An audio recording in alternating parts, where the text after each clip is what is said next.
በገጠር ኮሪደር የተሻገረ ገጠር ለመፍጠር የአርሶ አደሩን የኑሮ ዘዬ ለመቀየር አዲስ የተሰራ ዲዛይን አለ። ይህ ዲዛይን በገጠራማው የኢትዮጵያ አካባቢ አርሶ አደሩ ካሉበት ችግሮች አንዱ የአኗኗር ዘዬ ነው። ሰው በሚያድርበት ቤት ውስጥ ከብቶች ይታሰራሉ፣ በጎች ይታሰራሉ፣ ፍየሎች ይታሰራሉ። በእነሱ የሚመጣ በሽታ ወደ ሰው ይተላለፋል። ብዙ ሰው ሳያውቀው ለበሽታ ይዳረጋል። የዚህ የገጠር ኮሪደር ዋና ዓላማ ሰውና ከብት ተለያይተው እንዲኖሩ ማድረግ ነው። ሁለተኛው በየአካባቢው ስንጸዳዳ አካባቢ ያበላሻሉ።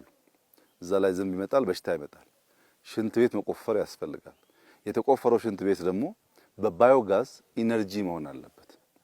ኢነርጂ ካልሆነ እናቶቻችን ጫካ ወጥተው ዛፍ ቆርጠው በዚያ ማብሰል ያለውን መከራ በገጠር የሚኖሩ ሰዎች ያውቁታል።